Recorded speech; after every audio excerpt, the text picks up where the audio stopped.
My name is Pam Clarke, and today I'm going to share with you some of my favorite background designs. I have a book available. It's called Backgrounds, Designs, and Shapes. It's available through Linda's Electric Quilters. It's a great sketchbook to have on, and it comes with several different borders, probably at least 50 in here. And each one of them will show you with the little arrow where to start and when to stop. What I like to do, what I'd like to tell my classes, these are all drawn up on 11 by 14 sheets of paper, and then I shrink them down for the sketchbooks. So I would recommend that you take them and copy them and get them larger, and then you can put a piece of plastic over the top of it and then practice the drawing on top of it.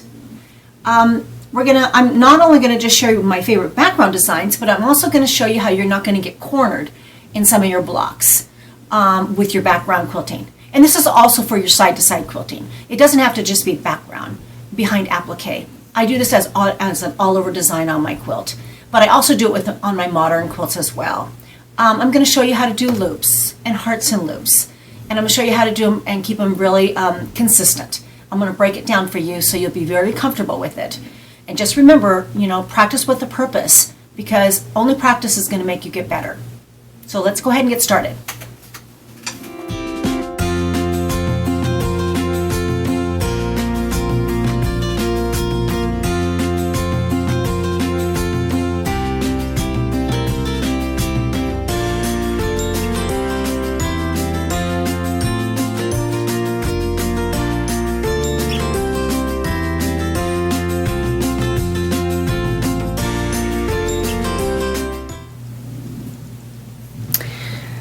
All right, I'm ready to draw for you, and as you notice right here, I have a plastic sheet protector, I have a piece of cotton batting, and a dry erase.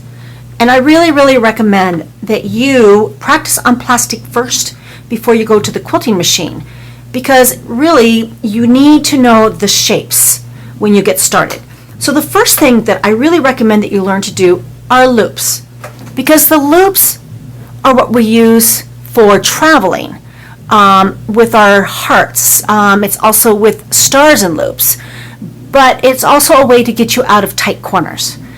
And the thing that you really need to work on is to maybe practice on a piece of fabric, something kind of pretty that you're going to try hard on, and then maybe a half a yard of fabric, and then you can take it and make it into a bag or something. But if you really practice with a purpose, then you're going to get better at it.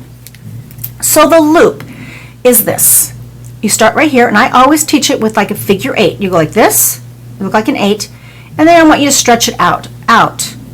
It's in and out and around, and then you're going to go like that, back and forth. All right, and if you do this on paper, let's say you do this on plastic 3 to 5 times, you're going to have this down. And we really need to do those loops, because this is what teaches us how to do our pebbles for modern quilts, or pearls, whatever you want to call them. You really do need to know how to do your loops, because loops are what we're going to travel with. All right, just get comfortable with them. All right, so when we do our loops, it also takes it, I'm not sure if this is going to show up in the camera, but let's hope it does. This is on a silk fabric, and look how close they get. So what you want to do is you want to kind of combine them together. So you're going to make your pebbles really close. So you take it, and you have your loops like this, and then I want you to come around like that, and this way. And this is in the sketchbook, but I'm going to show you another one that I love to use, and it's not in the sketchbook, so you have a little freebie there, okay? Remember, you go around it. Don't do this, because then they're going to get crooked.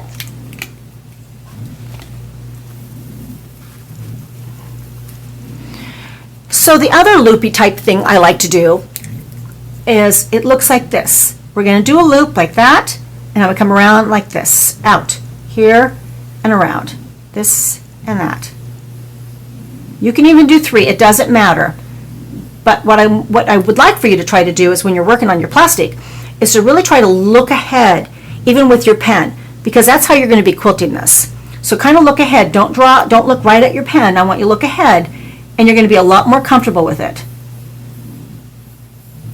And that design is on this quilt, right here. So right in here, right in there. All right, now let me show you how to do these little straight lines. And they're not really straight lines.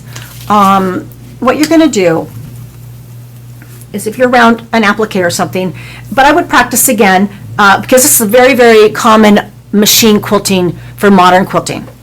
It's used a lot in modern quilting.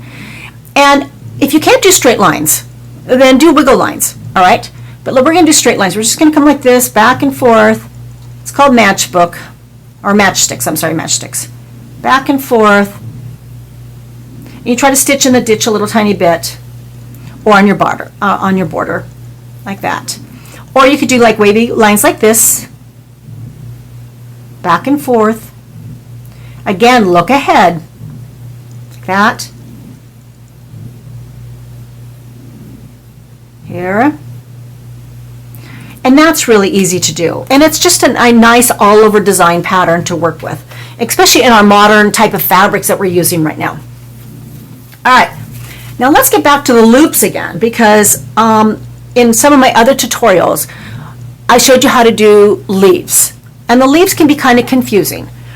But the leaves look like this. Here and to a point, to that and a point. And I believe I showed you how to do it in a border, but now I want you to look at it and do it in a all-over design. And if you watch when I'm drawing this, I hesitate at each one of those points, just like that. Now, and this is in the sketchbook, and I would recommend, again, enlarge it, draw over it. The leaves are really no different than this. All right, so this is just for practice only. You don't want to put this on your fabric, all right, when you're stitching. You want to come over it, hesitate with the point, come around, point, come around, point, point, like that. All right. So the next thing, which I know I've shown it in other tutorials, is we're going to do our hearts and loops. And this is where I'm going to talk to you a little bit about a direction. All right, because we don't want them all going straight across the quilt. We want them going in all kinds of different directions. So this one, we're going to take it, and what I do is I want to come into the cleavage part of the heart like this, and I hesitate to get a sharp point. Back out, sharp point, back in.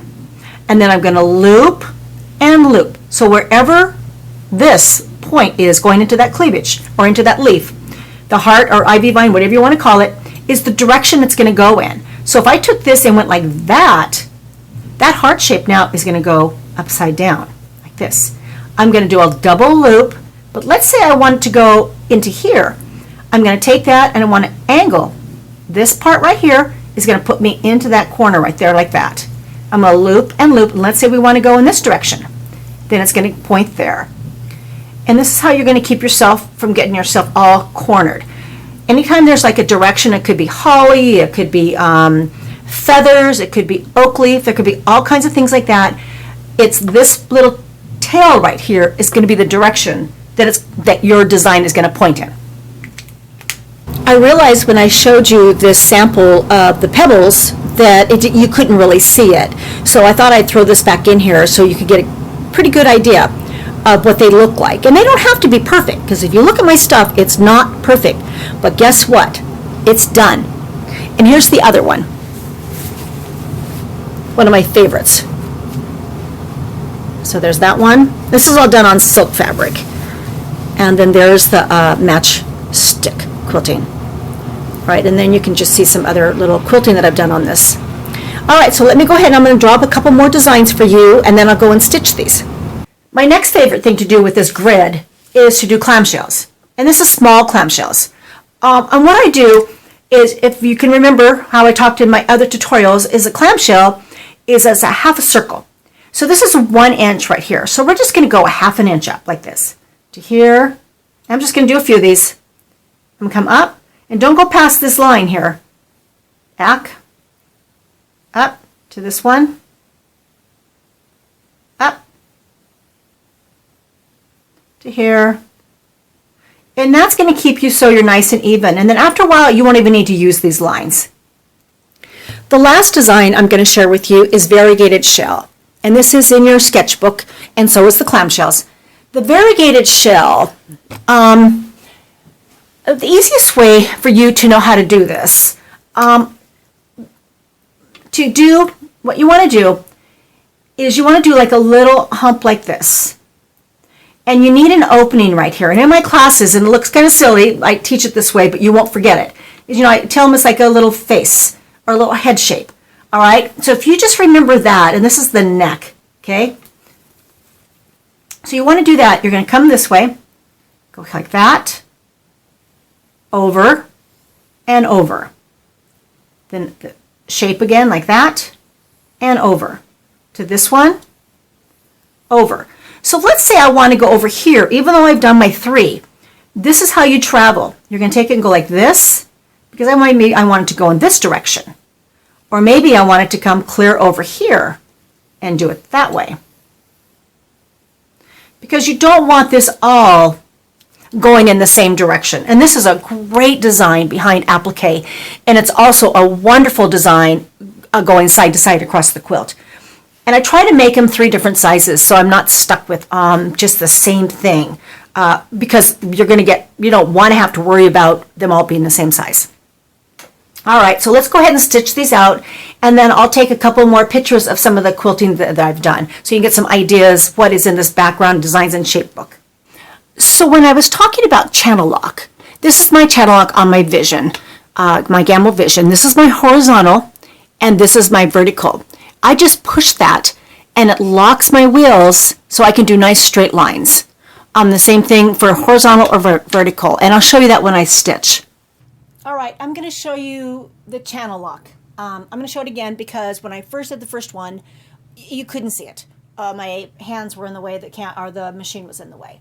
So it's on vertical right now. So the vertical is going to go in this direction. I'll try to keep my hand out of the way. I'll just go right through that. See, I cannot move it anyway. It has to go vertical. So then the horizontal, I lock that. See, now it cannot go, it can only go horizontal. Again, you can also, clamp your wheels, but you have to clamp them on both sides when you do this. And then go horizontal, vertical. See how nice that makes those nice straight lines?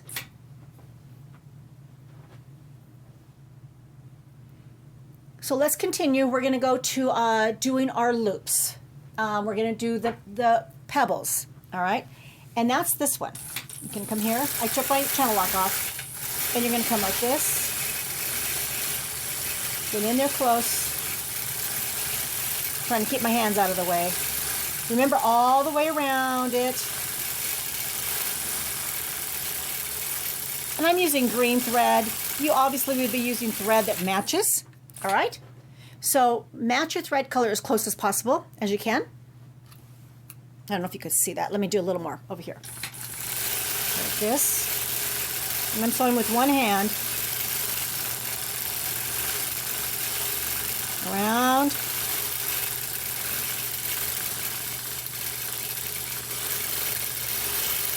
If you got a little, you can put a little one in there. Like so. All right? Great. So the next thing we're going to be doing are the leaves. And remember, the leaves are just the loops. All right? So I'm going to take that, go up like this, sharp point. Remember, and this is kind of like those hearts and loops. Whatever direction that point's going in, if I put it this way, that's the direction it's going in. Hesitate for that sharp point. Sharp point.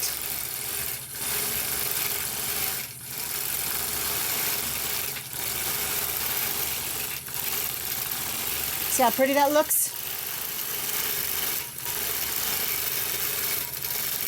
If I want one over here, I just come over there. This is going to be your travel, all right? Because once you have that all in an all-over design, no one's going to know if that little tail is going to be longer than the other one. All right, so hearts and loops now. I think I can get this in over here. So I'm going to travel over there, just do some loops. We're going to move the camera just a little bit. See if I can get that in there. So the hearts and loops look like this. Remember, into the cleavage part of the heart, out,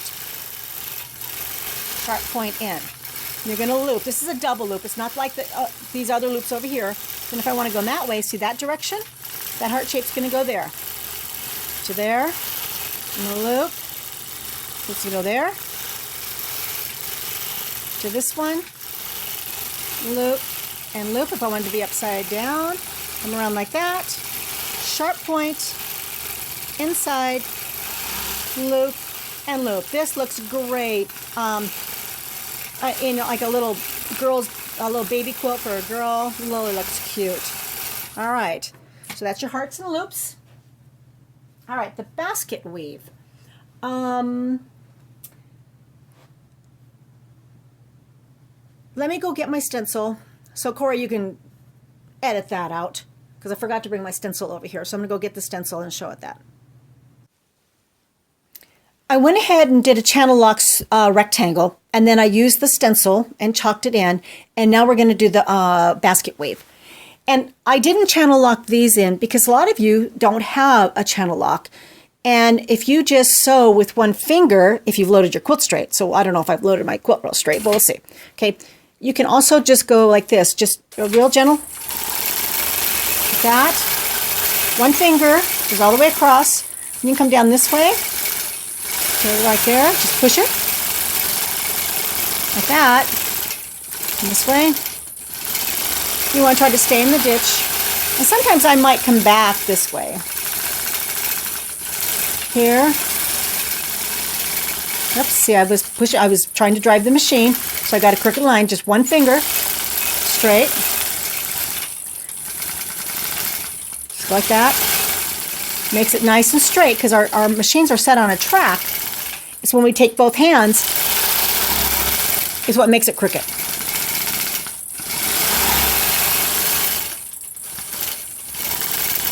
And down to here. All right. So now I'm going to start in here and do a little candy ribbon.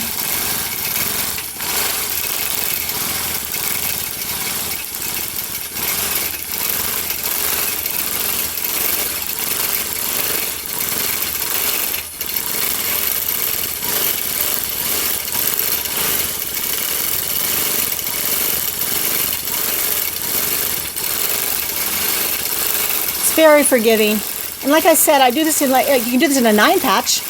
You can do a 25 patch, just squares, strip around the world, Irish chains, all kinds of ways you can use this. So I'm just going to do one more here because you're getting the idea.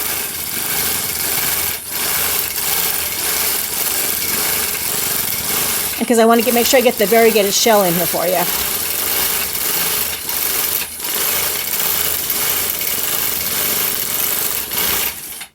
Isn't that pretty? All right. Now the variegated shell is going to be, remember, we're going to do that head shape. All right. So I'll come over here to be closer to the camera. So we're going to do the head shape like that. Back around. Gotta do both hands. This way.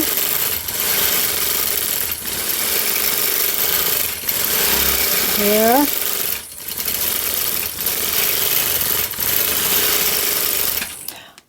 I've got to go back into constant because I'm not used to doing it.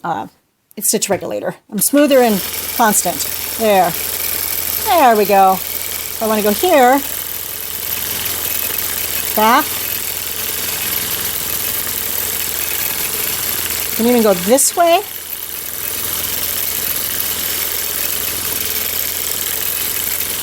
See how I hesitate in those points again?